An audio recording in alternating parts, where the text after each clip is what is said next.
honored to welcome tonight's featured author, Alvin Johnson, here to share his new book, The Wayfinder. With the grandeur of Wolf Hall, Shogun, and the War and Peace, The Wayfinder, a historical epic about a girl from a remote Tongan island who becomes her people's queen, immerses readers in a world untouched by Western influence, evoking the lost art of oral storytelling. Alvin Johnson is also the author of Fortune Smiles, which received the National Book Award and the Story Prize. And The Orphan's Magic Son, which won the Pulitzer Prize, the Dayton Literary Peace Prize, and the California Book Award. Johnson's stories have appeared in Esquire, GQ, Harvard Magazine, Conta, the Paris Review, the Best American Short Stories, the Best American Science Fiction, and his work has been translated into more than 3 dozen languages. Johnson was born in South Dakota and is enrolled as a member of the Cheyenne River Sioux tribe. He now lives in San Francisco with his wife and children and teaches creative writing at Stanford University. Tonight, Johnson will be in conversation with Nayler, author of Where the Axe is Buried in the Mountain of the Sea. Nayler is a Hugo and Locust Award-winning author, born in Quebec and raised in California.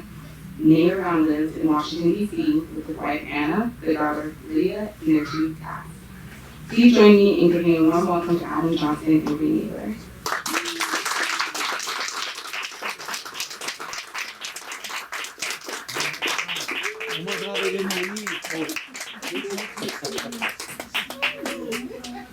I'll give you a potion. Okay. Hey. Sorry about that. I had to just I almost crowd surfed out there. That would be the greatest fear probably if I started crowd surfing. Oh my gosh, look at the front row. I'm a little suspicious of us. Okay. Thank you for that introduction. I think we have to talk into these. Yes. Is this on? Oh, wow. Does this work? That was a very wonderful, generous, and thoughtful introduction. We're going to use these because there's audio recording. We could probably all talk around as if we're at a dinner table, but we're going to use these because of a social something. So, I got this book a few weeks ago. We were just chatting in the green room, and it is big. And they were like, "Can you do this event in a couple of weeks?" And I looked at the book and was like, "Whoa, that's a lot." It's not quite this intimidating in hardback, but this one was like big. And then I started reading it, and I realized that it's great that it's big because I don't spend a lot of time in this world. You know, it's a really, I think you've done this thing that I always wanted to do as a writer, which you brought this place to life, you know, and filled it with all of this rich detail. And it feels, you know, the word that came to mind for me is that you get this sense of wholeness. Life, like of completeness of the whole world. And I wondered if creating that sense of wholeness wasn't maybe part of what you wrote the book for. Well, thank you for those kind words.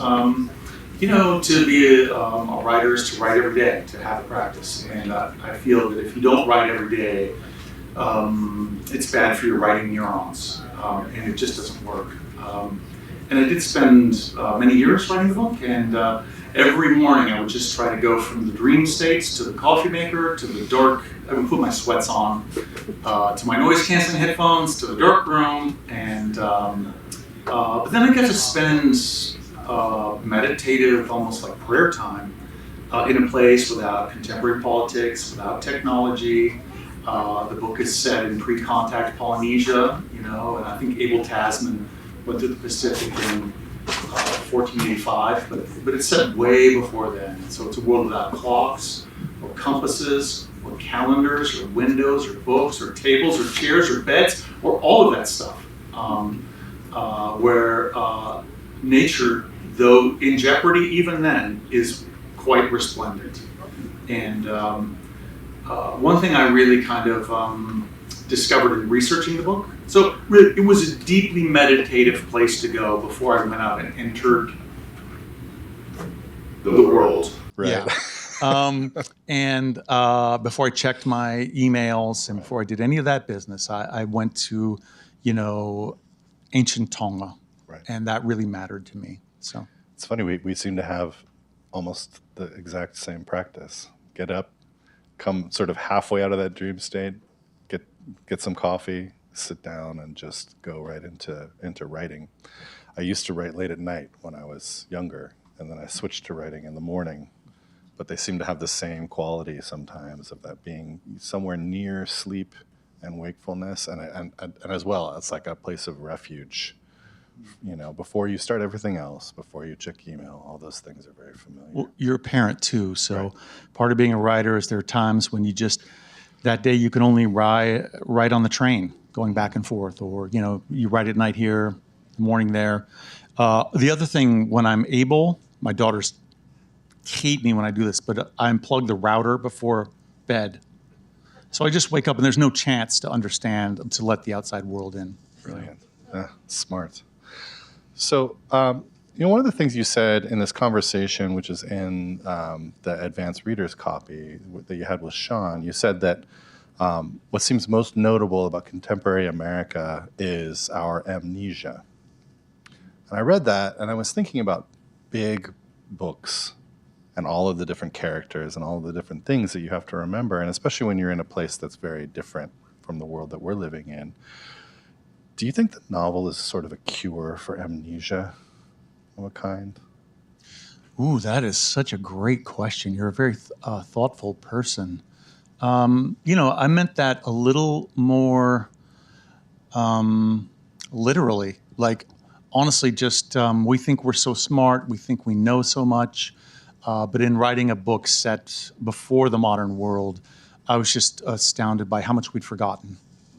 Like, who in this room could light a fire, right? Who in this world would, which night of the moon to go fishing, or the migrations of fish or birds, or et cetera, or have deep botanical knowledge and, the kind of knowledge that just every single person would know. And even when I went to Tonga a couple years ago, like, that botanical knowledge was still there. People knew the plants and they knew the barks. Mm-hmm. And everyone I talked to could speak to that.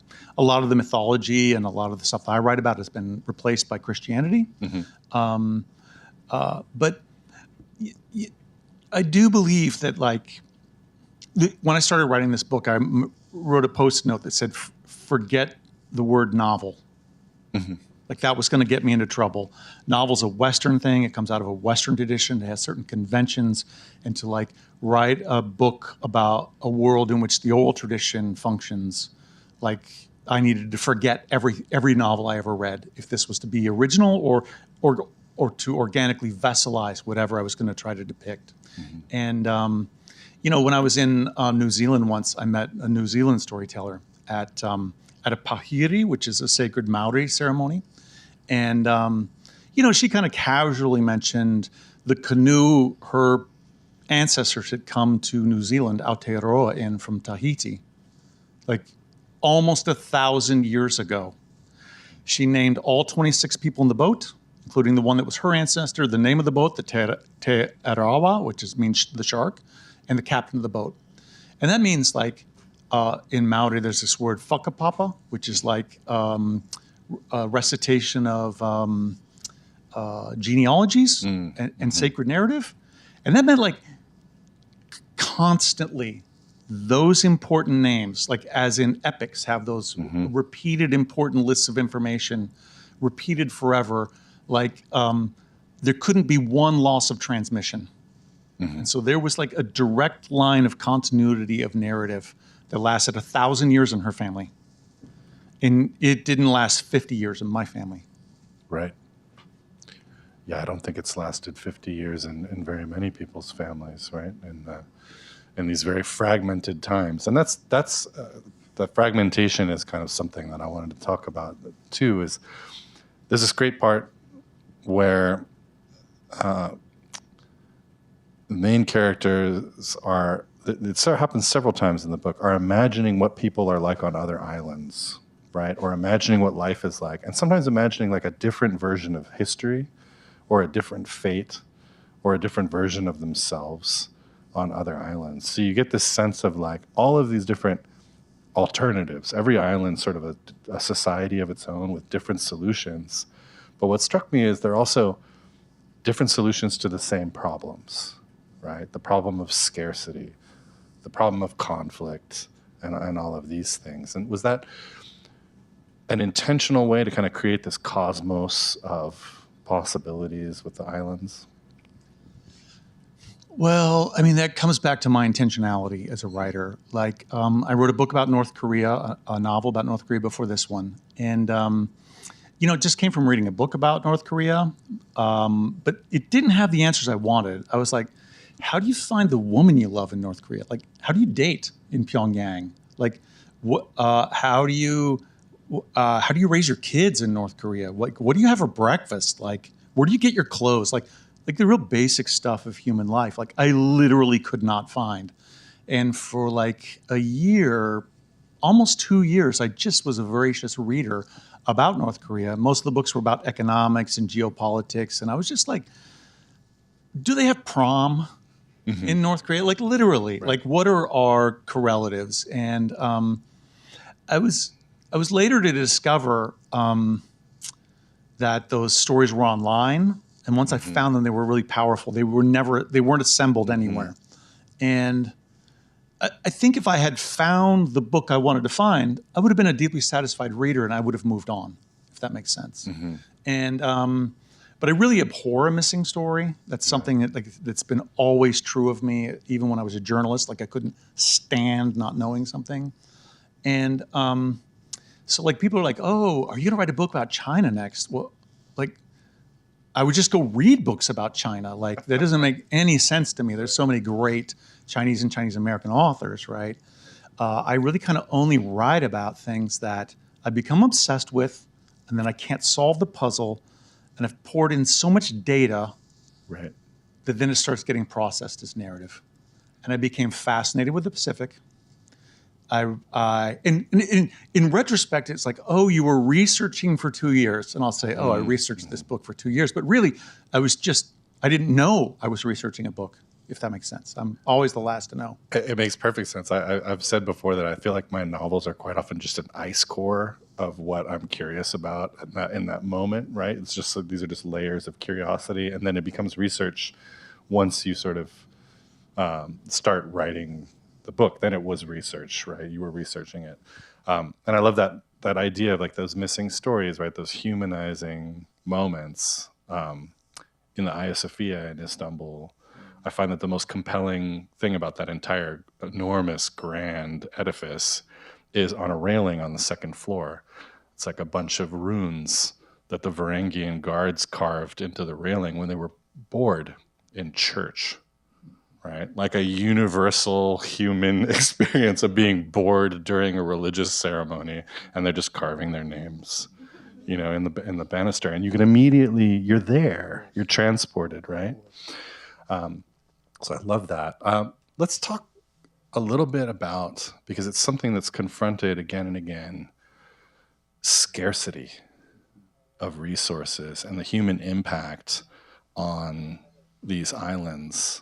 And how you sort of think, how you use that to reflect some of our current dealings with scarcity.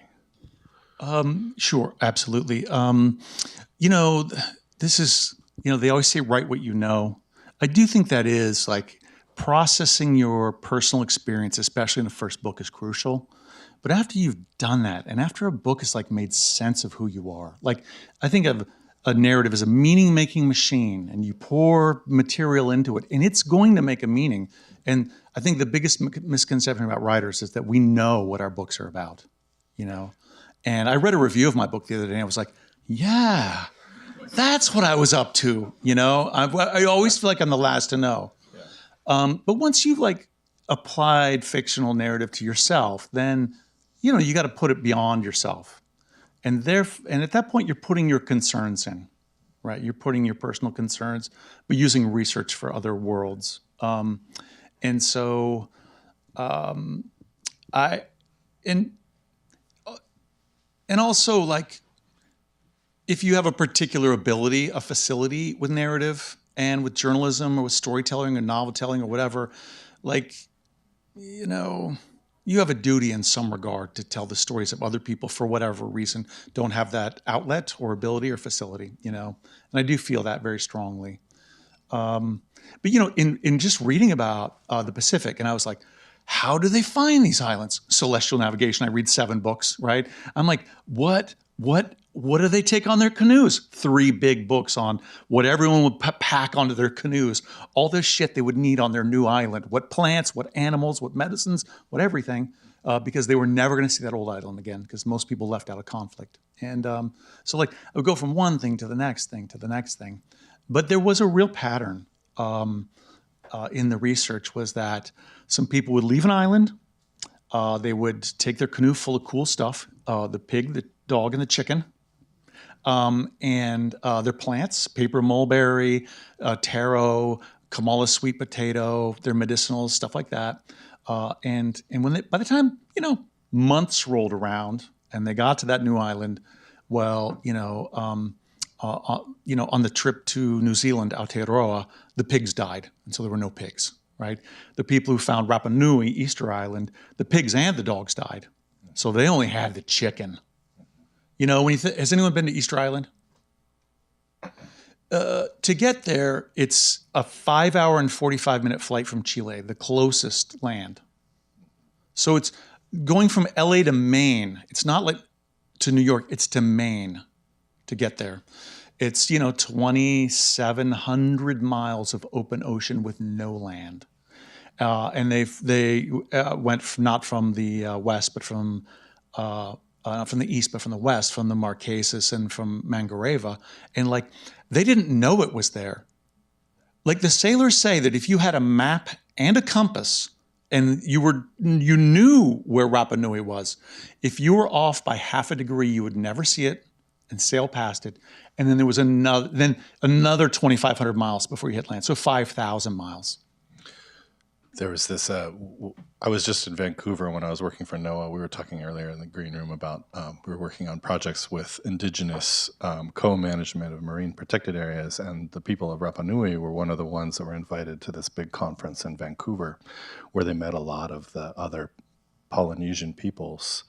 And this reunions and exchange of gifts that were going on was really interesting. And one of the things that they said was, recently, they've been able to make these contacts with other peoples that they have been separated from for so long. Like they were like, we were alone for so long. And so many of the other peoples had contact of some kind with one another, but they did not. They were so far out there, so far away. And they said, it just feels good to like be around the other peoples of the Pacific, right? After family. Yeah, family. You know, the story of Rapa Nui of Easter Island is a little contentious, but I think the research, there's some things people all agree on. Folks found this island. It was a new island. It was filled with birds, and mostly birds, but lots of fruit, lots of trees. And this phenomenon happened over and over and over. I don't want to pick on Rapa Nui, but people would find an island. It would be filled with lots of calories. Big fat turtles laying on the beach, giant iguanas dripping from the trees.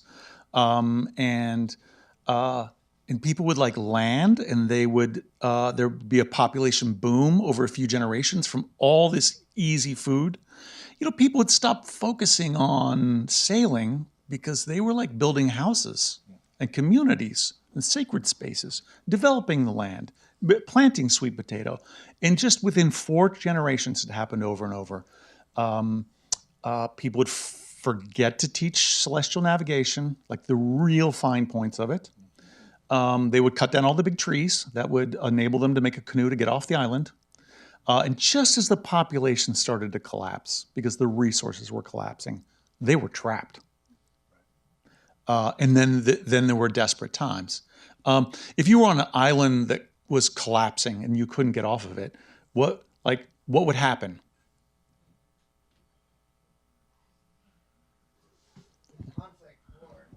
Conflict. Destabilization, conflict, internal displacement if you're on a big island like New Zealand, right? External displacement if you can get off, and if you can't displace, then you're going to write it down. Right. That's not very cheery. No. But I do think that, like, I don't mean to. I just want to hit this point that, like, the people who landed on New Zealand, that is a pair of big islands. The people who landed there was the first boat was Kupe and his people. Very quickly there was a bird on New Zealand called the moa. That was 250 kilos. It was 400 to 600 pounds. There were 2 million of them. There were 4 kinds of moa. They ate 2,500,000-pound birds. Then they made the other 3 moa extinct that weren't quite as big. Then they started on all the other birds. They made 24 species of birds extinct. They then they ate snails. They made 4 species of snails extinct. Yeah.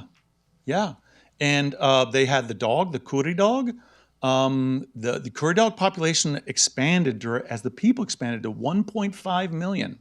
And when a Western naturalist came, they had saved 1. There was 1 dog left in New Zealand out of 1.5 million. What do you think happened to it? He killed it and stuffed it for posterity. It's famously the worst taxidermy job ever done. It's in the Te Papa Museum in Wellington. You can Google it. It's terrifying. But I think the myth I discovered is that indigenous peoples are inherently good stewards of the land. I think humans will greedily take every free meal they can until it's gone. And only then do they start to think, oh, maybe we should live in harmony. Yeah. I do think they're much closer to the land, the botanicals, the cycles of nature and stuff. But I think humans are greedy people. I think it mirrors the extinctions in North America, right? Oh. The North American horse, the camel, all of these big animals that as soon as humans got across that land bridge, they did for pretty quickly. The mammoth, Right. the mastodon, the stag moose, 23 species of megafauna. Yeah. And, there was fire, maybe viruses, but certainly predation. And they didn't leave one of them. No. They didn't think, oh, there's only a couple elephants left. Maybe we should save them. And I think one of the reasons there was 100 million buffalo is because North Americans had killed all the other large herbivores. And buffalo filled that void. And now pigs and deer are filling the buffalo's void. Right. But no. That sort of brings me to something that I really love about this book, which is, so right now I just finished writing a middle grade reader.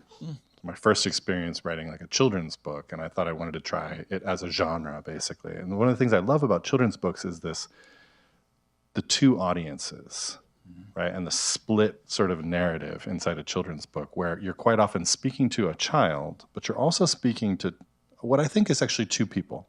The person who might be reading the book to the child, and the child as an adult rereading the book and finding other things in it, right? Like the Phantom Toll Booth is a wonderful example of this, where there's these asides that are clearly intended for an adult, but that could be the child rereading the book, or it could be someone reading the book to them or with them. This book, I feel like, does this superbly, but it does what it does is quite often we see this contemporary issue picked up and registered differently within this very whole society, but we see ourselves reflected and we feel it as like an aside. Like, by the way, I'm talking about this thing that you and I know what I'm talking about, but the characters do not, right? And I loved that sort of bifurcated sort of narrative where you really do get the sense like this is politics that we're experiencing today, and you're allowing us to really, see the reflection of that in the narrative. Why did you choose to write it that way? Because it's not necessarily something you had to do. Well, I do think one part of the book is in the first person, and always you have that dramatic irony of the first person that the narrator thinks she's telling you something, but you understand something larger, and there's the story what she doesn't understand about her story. So that's one of the great powers of the first person. I focus on like 2 peoples, and like I spent like a decade writing this book, and a lot of that was like our 3 kids at the dinner table, right? And the things we talked about were We live in a house. Well, why doesn't everyone live in a house? You know, for a long time there was a homeless woman living in her car, and she lived in her car in front of our house because we tolerated her complicated nature, and no one else on the block would. And there were a lot of benefits to knowing her and a lot of costs to knowing her.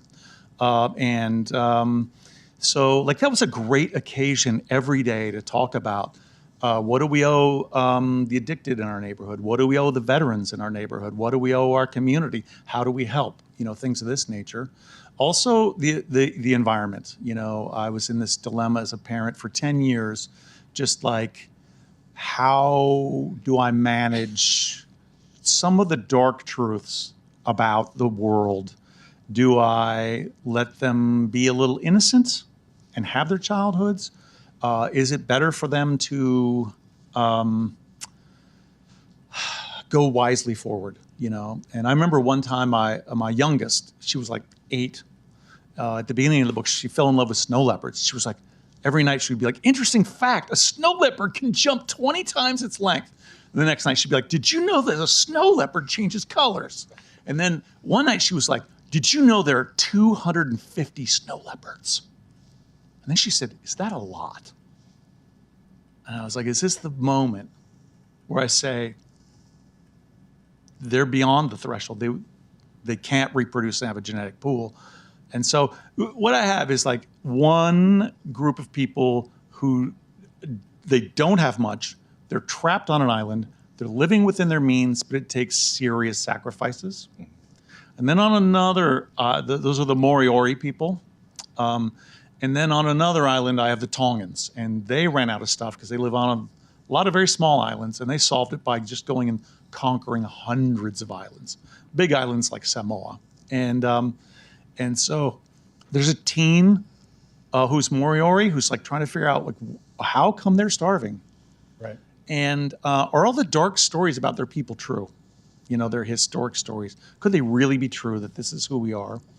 And then the king of Tonga has 3 sons, and they're just starting to wonder where all their wealth and privilege come from. And as they go to islands that their father has conquered, they start to see who has paid the price. And so, you know, it sounds rather reductive when I say it like that, but these 2 worlds are going to come into collision. No, I think there's nothing reductive about the way that it plays in the book, and in fact, what struck me right away as I kind of entered into this world was that feeling of wholeness, and you know, and one of the things I had wanted to talk about was the part of that feeling of wholeness is showing human beings as human beings and not as some sort of fantasy of people who respect resources all the time and, you know, don't do, you know, X to the environment or understand more than they would about the consequences of their actions. But there's also this great moment, which I love, where they're catching birds and the bird master says, oh, I've always known that there was another island out there. And there's people on it just like us. But the only problem is they eat too many birds, right? But previously you saw that it was them that was eating too many birds, right? So there's always sort of this like so the island also functions as these sort of doubles, right? Like there's this other island. They're the problem. Right. They're the problem, not us. Yeah. Yeah, I love that, like that use of, you know, these other spaces, right, that can't be seen, and this fantasy that it's their fault, right, and they're the ones doing these things that in fact we are doing. You know, you were talking about raising children, and there is a lot of parenting in the book, which I love. It's very frustrating in coming back to the United States. I was gone for a couple of decades, and trying to deal with homelessness and our tendency to unsee it, right? Like I can't not see homeless people the way that I could when I was growing up in the U.S. because you learn to not see them. You know, you're taught not to see certain kinds of things and look away and kind of put a haze over your vision, right? But you don't see homeless people in general in Central Asia, where, you know, if you were homeless, that would mean that everyone in your family was dead, because no one would allow anyone in their family to live on the street, right?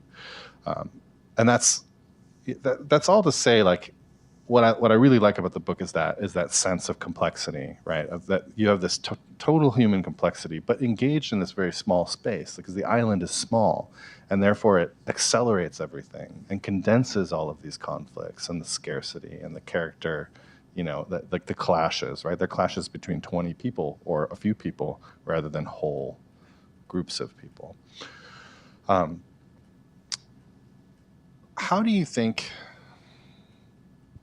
having this whole society made you reflect on the sort of shattered societies of the colonized space of the Americas? Okay, yeah, what a fascinating question. I mean, I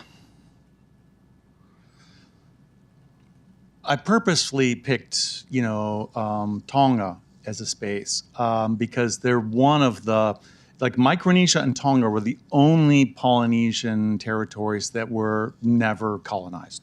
And I think it was just because Micronesia was so small and so spread out that it would have been impossible. 10,000 islands that add up to the size of Delaware over 20 degrees of longitude, hard to believe it.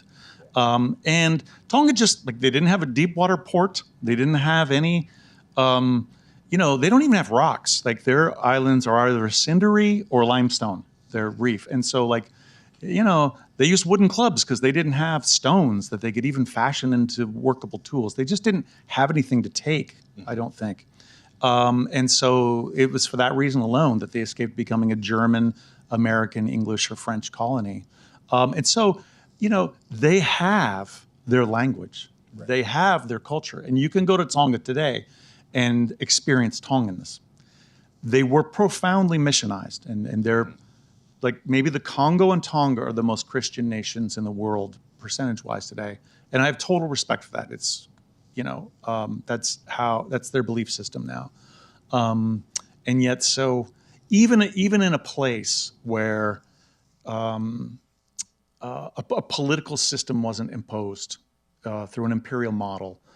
People had lost their own culture. And when you're there now, people are listening to, LA rap music, right? And they're watching our movies. And and actually the Tongan language is disappearing just because English is the lingua franca. And so it's hard to know. There isn't a pure model. Like, I kind of had to invent I really felt like I had to invent what it would have been like to not have had cultural interruption. But humans are humans. When Cook, sails to Hawaii, like, they're in the middle of a heavy civil war with like 800,000 combatants. And they used tapu to actually manage their resources quite well. And so not everyone ran out of the resources. Tahiti managed their resources. Hawaii did. They were just in war because they were war makers, and people make war. And the same thing was true in New Zealand. When the Western world came there, that conflict was heavy duty. For the Musket Wars, which was just like an 80-year extension of the Maori Wars, the West was only of use for tactical advantages through Western tools of killing. Want to open it up to questions? We've got about 20 minutes left. Oh, the book is, it's also like, there's a funny talking parrot. Yes, I love the talking parrot. As I studied, Tongan culture, there was this strange phenomena that the first Christians who came to these countries, Samoa, Tonga, Tahiti especially, like as they brought the Wesleyan Church, the Catholic Church, etc. The people who said, no more tattooing, that's pagan. Oh no, you're going to wear cloth clothing. You're going to clothe yourselves. Oh no, you can't dance that anymore. Those were the people who were absolutely fascinated by it. And as they destroyed things, they wrote down every poem, every play, every song, every attribute. They drew every tattoo. And so there's this really complicated portrait of that they make. That is the earliest look at things. But in a lot of this Tongan oral history, which a lot of it has been lost, the parrots talked, and they recited poetry, and they were like the court jesters. And so, in my book, I had to take that very seriously. Yeah, I want to say, like, it's worth mentioning. The book doesn't have this feeling of heaviness, right? Like it's I think it's extremely engaging. It can be very funny. Even some of the really gruesome things are quite funny, sometimes, right? Like there are these like moments of just like shocking, things happen, and I'm finding it really, because I haven't finished it, yet. It's a big book to read in a couple of weeks, but it is wonderful. So although some of the questions are heavy, I would say the book is not. But your questions now, and there's a microphone right here. If you would please use it, we would appreciate it, because there will be an audio recording of this later, and that'll make sure that your question is heard. Oh, I see a hand right there. Ashley, you have a question, don't you? Oh, the microphone. No, you got to come to the microphone. So it's right over here, behind the column, just to make it trickier for you to find. I'm so glad you detected my question, Adam, because what's been burning on my mind is what you've learned from your students as you've taught at the Stegner. Yeah. Oh my gosh, I do teach wonderful students at Stanford University. It's not even fair to call them students, because they're very advanced in their writing careers, and they come deeply engaged with their own narrative projects.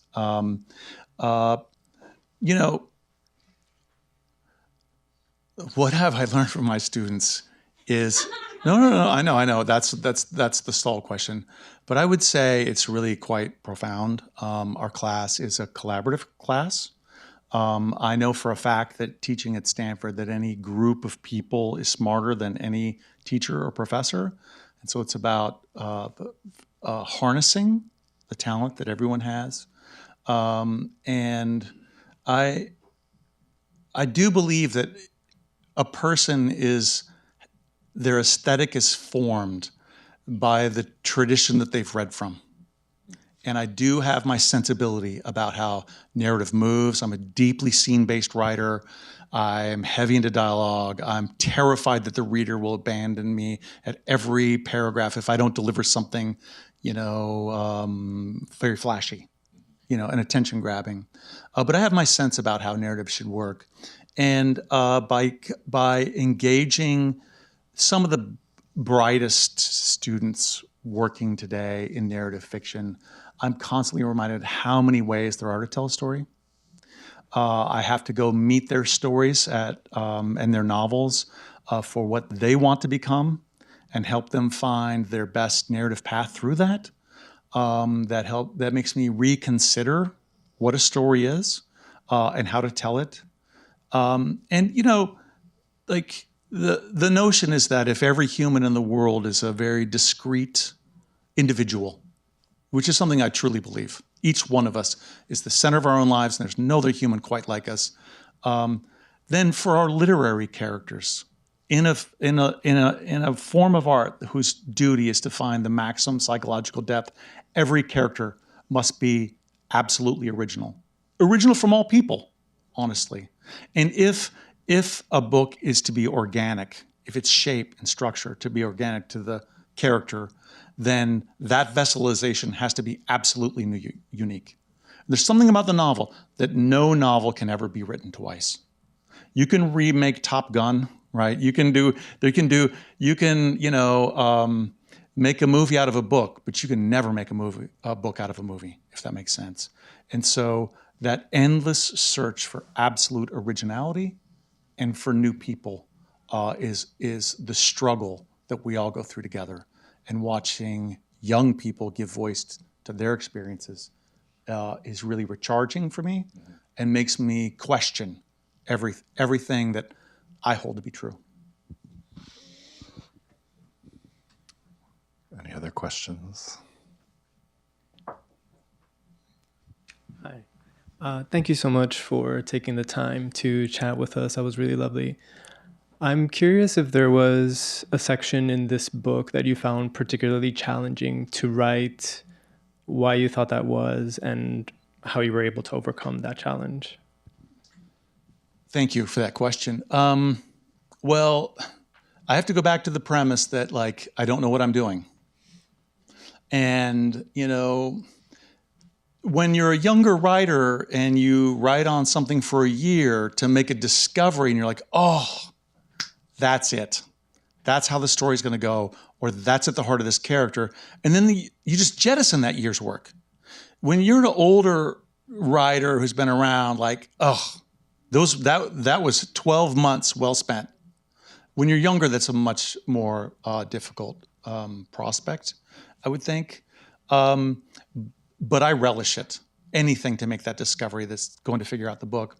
I do feel like literary narrative and jazz, improvisation, are in real close conversation. And like the jazz musician has a tradition, right? And has an instrument, like his or her conventions, right? And is like in a certain mood. And sometimes they collaborate with other people. Sometimes like Oscar Peterson or Bill Evans, they don't, And they take some melodies, some riffs from other people. They take their feelings, they take their talent, and they go.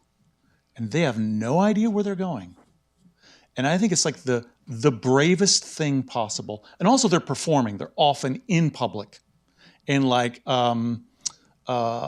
what's that jazz pianist, Keith Jarrett, a famous example of concert. Yeah, the Cologne concert. He plays with a improper piano, I could say at minimum. He doesn't know where he's going to go, and he makes these masterpieces.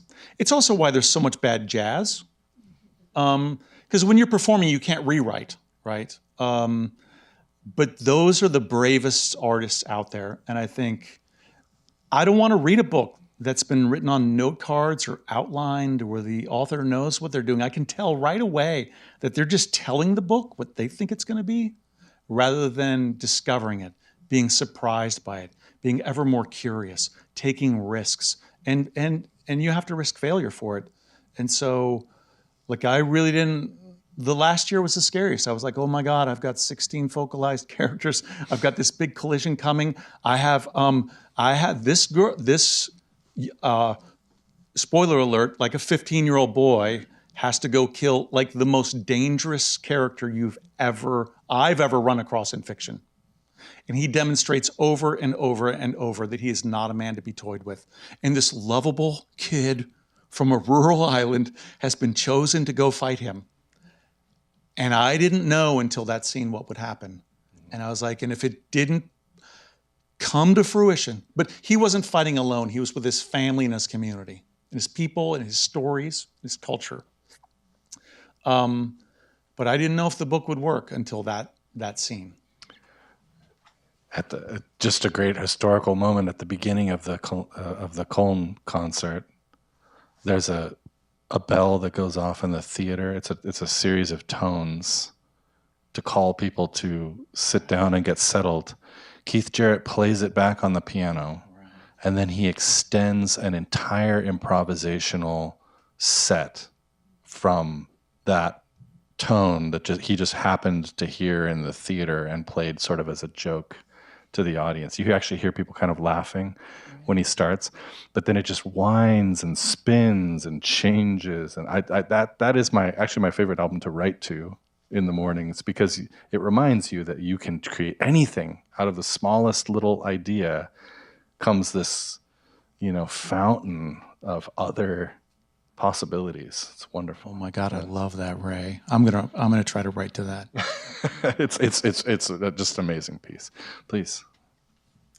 Thank you very much. So I read The Orphan Master's Son, and at that time I was, my career was working on North Korea. So it was an amazing book to read. But North Korea is a real place. Tonga, 1,000, 2,000 years ago, is not. So in how you approached writing these two different novels, and I always said on journalists about North Korea, they could write whatever they want because none of us knew the truth. So, except there's one or two that I might credit. So I'm just interested that how you think about these two different novels, especially that one, Tonga, the way you've written it doesn't something exists, but it's an echo of something from the past. Okay, what a great question. Thank you for lending all that you have to the people of the DPRK. I mean, after I worked on The Orphan Master's Son, which was set in North Korea for many years, I just so cared about the fates of all those people, 23 million people at that time. And I just tried to find a way to give what I felt like I could credibly give, and it was almost impossible, right? To think of a way to help people that wouldn't be just stolen by the regime immediately, I went to the Walter Cronkite College of Journalism, and so high standards, interview research was always kind of in my veins. That I loved interviewing people. I completely agree with you that the issue with North Korea is that nothing can be confirmed. Nothing that their government says can be verified. And so you have a system of propaganda that can't be trusted, right?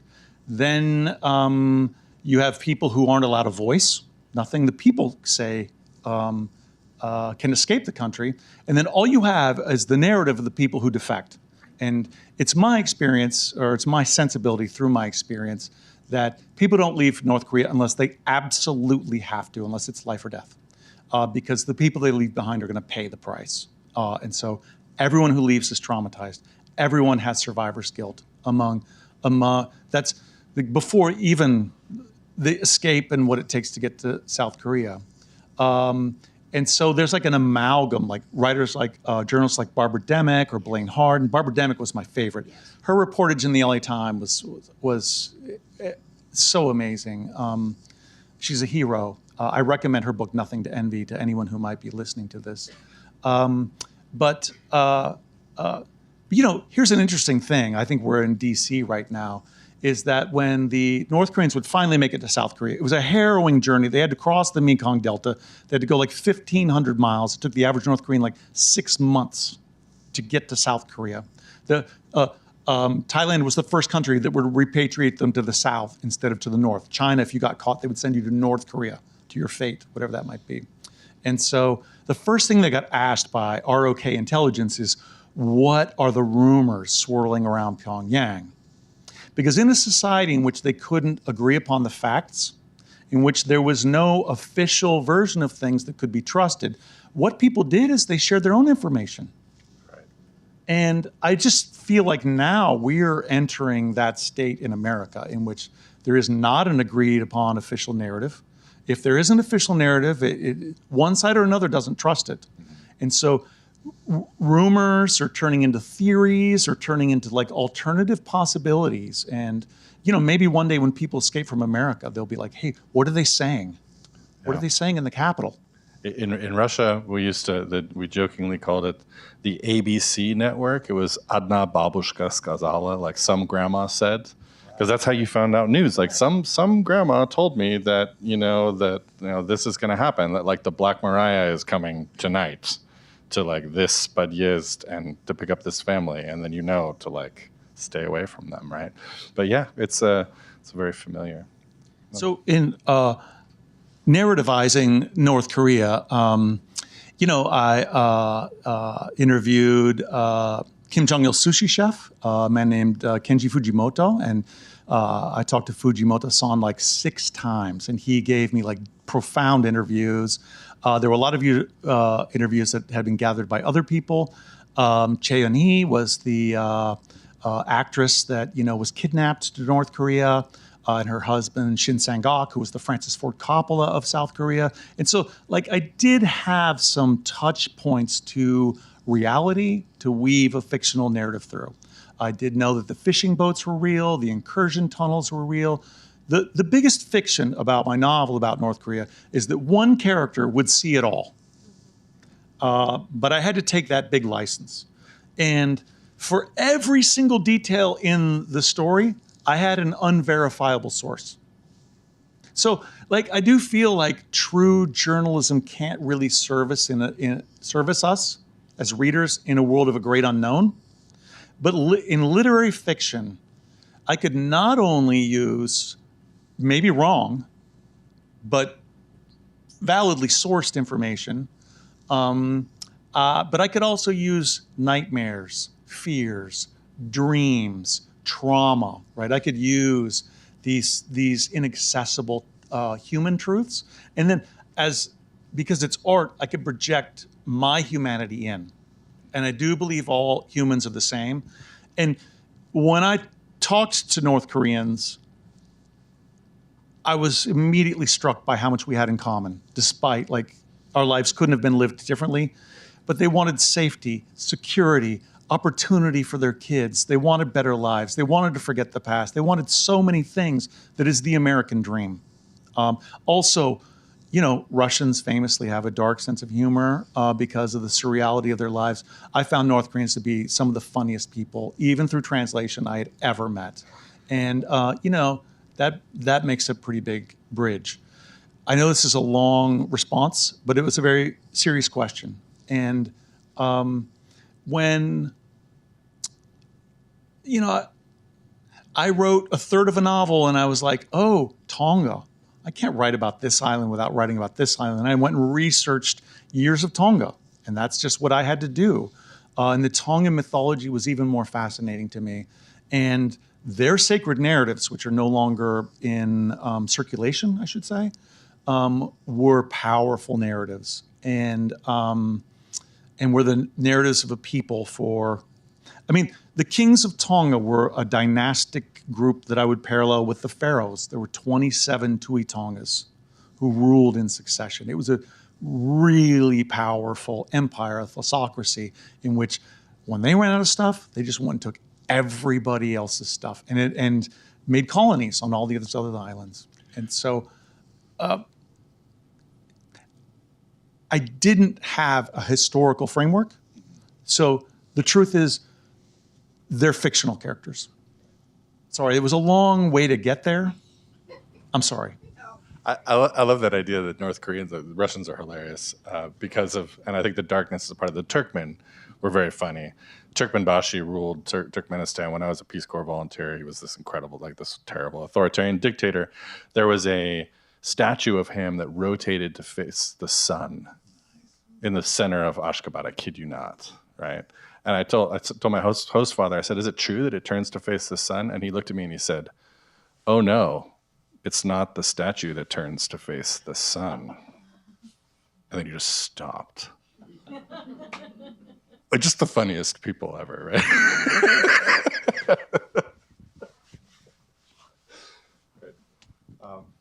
I think we have time maybe just for that one last question. Yeah, go for it. Yeah. Hey, man. Sorry I was late coming in. Apologies if this has already been asked. You can just skip it. I was thinking about when you released Emporium and you signed that copy for me. That's been a while now. I'll never forget that moment. I'm so glad you... No. What I'm curious about is, obviously you now have a few novels under your belt, some more stories. I'm curious to hear from you sort of your retrospective thoughts on your evolution as a writer since then. From what I remember from that time was that, so for folks' context, I was an undergrad at Stanford, and Adam was a Stegner Fellow at the time. And I think you were sort of regarded as the King James of writing, the up and coming, this guy is going to be big, and we all could see why. But I'm curious now that you have had a career, you put out a few novels, you've won some awards and so forth. I'm curious for you to, retrospect on how you've evolved as a writer in terms of maybe your process and also kind of the themes that keep speaking to you, that keep showing up in your work. Well, thank you for that kind remembrance and question. I was a Stegner Fellow in 1999, but it was very intimidating. I was in a room with ZZ Packer and Julie Oringer, and ZZ would workshop a story and it would be in Harper's the next week. And then she would workshop a story and it was in the New Yorker. 3 weeks later, I'm like, did she have a chance to use my comments? I don't think she used my suggestions.